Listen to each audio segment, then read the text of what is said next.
সংযুক্ত আরব আমিরাতে বাংলাদেশ পুলিশের সাবেক আইজিপি বেনজির আহমেদ গ্রেপ্তার। ইরানের পররাষ্ট্রমন্ত্রীকে বেঈমান আখ্যা দিয়ে যুক্তরাষ্ট্রের সঙ্গে সম্ভাব্য চুক্তির বিরোধিতা করে বিক্ষোভ। আগামী সপ্তাহে ফ্রান্সে জি7 সম্মেলনের ফাঁকে বৈঠক করবেন যুক্তরাষ্ট্র ও ভারতের প্রধানমন্ত্রী। যেসব মানুষকে বাংলাদেশে পুশিনের চেষ্টা চলছে তাদের পরিচয় নিয়ে প্রশ্ন তুললেন ভারতের মানবাধিকার কর্মী। শুনছিলেন সংবাদ শিরোনাম। সবাইকে স্বাগত জানাচ্ছি বিশ্বজুড়ে প্রতিদিনে বিশ্বের বিভিন্ন প্রান্তের সবশেষ তথ্য জানাতে আপনাদের সঙ্গে আছি আমি ইকবাল মাহমুদ অনিক। বাংলাদেশ পুলিশের সাবেক মহাপরিদর্শক বেনজির আহমেদকে সংযুক্ত আরব আমিরাতের দুবাইয়ে গ্রেপ্তার করেছে দেশটির পুলিশ। দুর্নীতি দমন কমিশনের করা এক মামলায় ইন্টারপোলের সহযোগিতায় তাকে গ্রেপ্তার করা হয়েছে। বাংলাদেশের পুলিশ সদর দপ্তরের মুখপাত্র এআইজি শাহাদাত হোসেন বলেছেন, দুদকের মামলায় ইন্টারপোলের সহযোগিতায় বেনজির আহমেদকে গ্রেপ্তার করা হয়েছে। এ বিষয়ে 12 জুন একটি চিঠির মাধ্যমে বাংলাদেশ কর্তৃপক্ষকে অবহিত করেছে সংশ্লিষ্ট পক্ষ। আগামী সপ্তাহে ফ্রান্সে জি7 সম্মেলনের ফাঁকে বৈঠক করবেন যুক্তরাষ্ট্রের প্রেসিডেন্ট ডোনাল্ড ট্রাম্প ও ভারতের প্রধানমন্ত্রী নরেন্দ্র মোদি। শনিবার মার্কিন প্রশাসনের এক কর্মকর্তা বার্তা সংস্থা এএফপিকে জানিয়েছেন, জি7 নেতাদের সঙ্গে বৈঠকে ট্রাম্প হরমুজ প্রণালীর বর্তমান পরিস্থিতি এবং এটি আবারও চালুর সম্ভাব্য উদ্যোগ নিয়ে আলোচনা করবেন। গত 28 ফেব্রুয়ারি যুক্তরাষ্ট্র ও ইসরায়েলের যৌথ হামলার পর ইরান হরমুজ প্রণালী বন্ধ করে দেয়। বৈশ্বিক জ্বালানি সরবরাহের জন্য অত্যন্ত গুরুত্বপূর্ণ এই নৌপথ পুনরায় চালুর বিষয়ে আন্তর্জাতিক পর্যায়ে কূটনৈতিক তৎপরতা অব্যাহত রয়েছে। ইরানের বন্দরগুলোতে যুক্তরাষ্ট্রের আরোপ করা অবরোধ লঙ্ঘন করা যাবে না, ভারতকে এমন স্পষ্ট বার্তা দিয়েছেন মার্কিন পররাষ্ট্রমন্ত্রী মার্কো রুবিও।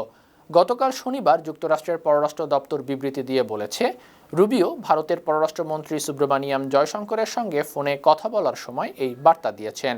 তিনি বলেছেন, হরমুজ প্রণালীতে শান্তি ও নিরাপত্তা নিশ্চিতে সব বাণিজ্যিক জাহাজকে আমেরিকার নির্দেশনা মানতে হবে। যুক্তরাষ্ট্রের অবরোধ লঙ্ঘন ও অবৈধভাবে ইরানের তেল পরিবহন কোনোভাবেই সহ্য করা হবে না। এর আগে গেল শুক্রবার ভারতের পররাষ্ট্রমন্ত্রী জয়শঙ্কর জানিয়েছেন, মার্কো রুবিওর সঙ্গে আলাপকালে ওমান উপকূলে বাণিজ্যিক জাহাজে মার্কিন হামলার তীব্র প্রতিবাদ জানিয়েছেন তিনি। ভারত থেকে বাংলাদেশে যেসব মানুষকে পুশিনের চেষ্টা করা হচ্ছে তাদের পরিচয় নিয়ে প্রশ্ন তুলেছেন ভারতের মানবাধিকার কর্মী কিরিটি রায়। তার দাবি, যাদের বাংলাদেশে পাঠানো হচ্ছে তাদের পরিচয়, তালিকা এবং সীমান্তে পৌঁছানোর প্রক্রিয়া নিয়ে এখনও অনেক প্রশ্নের জবাব পাওয়া যায়নি। তিনি মনে করেন, সংশ্লিষ্ট ব্যক্তিরা বাংলাদেশি নাগরিক হলে তাদের নাম ভারতীয় কর্তৃপক্ষের মাধ্যমে বাংলাদেশে অবস্থিত ভারতীয় হাইকমিশন এবং আন্তর্জাতিক সংবাদ মাধ্যমের সামনে প্রকাশ করা উচিত। তিনি অভিযোগ করেছেন, সীমান্তে সংবাদ মাধ্যমের প্রতিনিধিরাও পুশিন চেষ্টার শিকারদের পরিচয় জানতে পারছেন না। সীমান্তবর্তী এলাকার ঘটনা সম্পর্কে আরও তথ্য প্রকাশ করা প্রয়োজন। পাকিস্তানের খাইবার পাখতুনখোয়ার উত্তর ওয়াজিরিস্তানের মিরান শাহ ও আশপাশের এলাকায় নিরাপত্তা বাহিনীর ধারাবাহিক অভিযানে 21 জন সন্ত্রাসী নিহত হয়েছে। পাকিস্তান সেনাবাহিনীর জনসংযোগ বিভাগ শনিবার জানিয়েছে, গেল 72 ঘণ্টায় সেখানে নিরাপত্তা বাহিনীর সঙ্গে জঙ্গিদের বন্দুকযুদ্ধ হয়। নিহতরা ভারত সমর্থিত ফিতনা আল খাওয়ারেজ গোষ্ঠীর সদস্য। এটি তেহরিক-ই-তালিবান পাকিস্তান টিটিপি নামে নিষিদ্ধ। নিহতদের মধ্যে খালিদ রেজা ওরফে সালার, মুফতুন, মুসা এবং ইমরান ওরফে আয়ান নামে 4 শীর্ষ কমান্ডারও রয়েছে।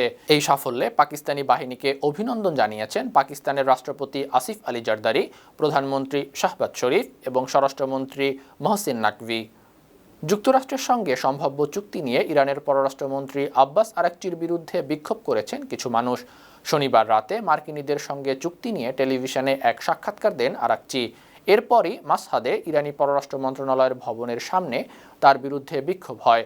বার্তা সংস্থা ফার্স্ট নিউজের প্রচার করা ভিডিওতে দেখা গেছে, কালো চাদর পরা এক নারী স্লোগান দিচ্ছে, অনুপ্রবেশকারী বেঈমান আরাকচির মৃত্যু হোক। এসব বিক্ষোভকারীর অভিযোগ, যেসব শর্তে চুক্তি হচ্ছে সেগুলো ইরানের স্বার্থ রক্ষা করবে না। হরমুজ প্রণালীর নিয়ন্ত্রণও হারাবে ইরান। ইরানের সঙ্গে আলোচিত শান্তি চুক্তি রোববার স্বাক্ষর হবে, শনিবার এমন দাবি করেছেন মার্কিন প্রেসিডেন্ট ডোনাল্ড ট্রাম্প। তবে ইরানের ইসলামী বিপ্লবী গার্ড বাহিনী আইআরজিসি জানিয়েছে, সমঝোতা এখনও চূড়ান্ত হয়নি। রোববার চুক্তি স্বাক্ষরের কোনো সম্ভাবনা নেই। অন্যদিকে সংঘাত অবসানে যুক্তরাষ্ট্র ও ইরানের মধ্যে রোববার কোনো সমঝোতা স্মারক স্বাক্ষর হচ্ছে না। শনিবার ইরানের রাষ্ট্রীয় গণমাধ্যমে এক বিবৃতি দিয়ে এই তথ্য জানিয়েছেন ইরানের পররাষ্ট্র মন্ত্রণালয়ের মুখপাত্র ইসমাইল বাঘাই। সৌদি আরবে বসবাসরত প্রিমিয়াম রেসিডেন্সি কিংবা স্থায়ী বিশেষ আবাসন সুবিধা পেতে হলে এখন থেকে একটি নির্দিষ্ট কাজের অনুমতিপত্র বাধ্যতামূলক করা হয়েছে। দ্য ইকোনমিক টাইমসের প্রতিবেদনে জানানো হয়েছে, সৌদি শ্রম বাজার ব্যবস্থাপনা বিষয়ক ডিজিটাল প্ল্যাটফর্ম কিউয়া নতুন এই নির্দেশনা দিয়েছে। এ ধরনের অনুমতির জন্য 100 সৌদি রিয়াল ফি নির্ধারণ করা হয়েছে। কিউয়া জানিয়েছে, প্রতিষ্ঠানের সাবস্ক্রিপশন ফি কোম্পানির আকার ও ইউনিফাইড নম্বরের আওতায় নিবন্ধিত কর্মীর সংখ্যার ভিত্তিতে নির্ধারণ করা হবে। অন্যদিকে ভিসা সংক্রান্ত নতুন নির্দেশনায় বলা হয়েছে, একবার ভিসা ইস্যু হওয়ার পর এর কোনো তথ্য সংশোধন করা যাবে না। ভুল তথ্য থাকলে সংশ্লিষ্ট ভিসা বাতিল করে নতুন করে আবেদন করতে হবে। যুক্তরাষ্ট্রের ইতিহাসে সবচেয়ে বয়স্ক প্রেসিডেন্ট হিসাবে নাম লিখিয়েছেন ডোনাল্ড ট্রাম্প। রোববার 80 বছরে পদার্পণ করেছেন তিনি। এই উপলক্ষে হোয়াইট হাউসের লনে আয়োজন করা হয়েছে খাঁচার লড়াই। নিজের 80তম জন্মদিন উপলক্ষে মার্কিন প্রেসিডেন্টের এই ব্যতিক্রমী উদযাপন নিয়ে তীব্র বিতর্ক চলছে। ইউএফসি ফ্রিডম 250 নামের এই প্রতিযোগিতায় আলটিমেট ফাইটিং চ্যাম্পিয়নের 14 জন তারকা লড়বেন।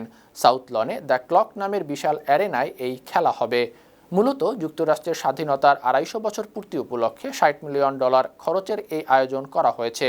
তবে এই আয়োজন ট্রাম্পের জন্মদিনের সঙ্গে কাকতালীয়ভাবে মিলে গেছে। আমেরিকার ওয়াশিংটনের John F Kennedy Center for the Performing Arts ভবন থেকে শনিবার প্রেসিডেন্ট ডোনাল্ড ট্রাম্পের নাম সরিয়ে ফেলা হয়েছে। মার্কিন প্রেসিডেন্ট ট্রাম্পের নামে নামকরণকে অবৈধ ঘোষণার পর এই সিদ্ধান্ত বাস্তবায়ন করা হয়েছে।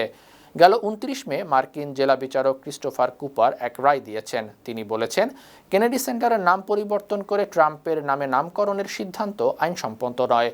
কোনো জাতীয় প্রতিষ্ঠানের নাম পরিবর্তনের ক্ষমতা শুধুমাত্র কংগ্রেসের।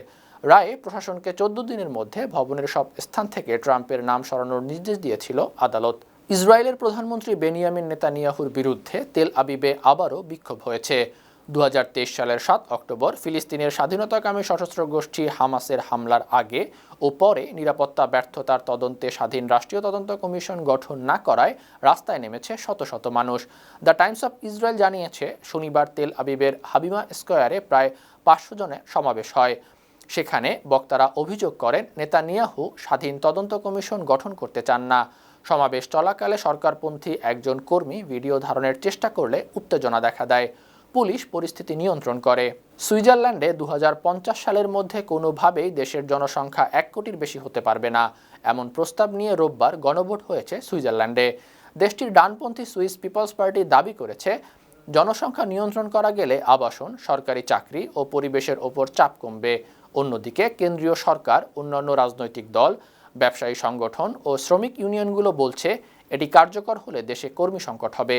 2002 সালে দেশটির জনসংখ্যা ছিল 73 লাখ, বর্তমানে 91 লাখ। এর মধ্যে 27% বিদেশি জন্মগ্রহণকারী। সুপ্রিয় দর্শক, এই ছিল আজকের বিশ্বজুড়ে প্রতিদিনের আয়োজনে। দেশ বিদেশের বিভিন্ন খবর নিয়ে আবারও আপনাদের সামনে হাজির হব। সেই পর্যন্ত ভালো থাকুন, সুস্থ থাকুন, 52 টিভির সঙ্গেই থাকুন। ধন্যবাদ।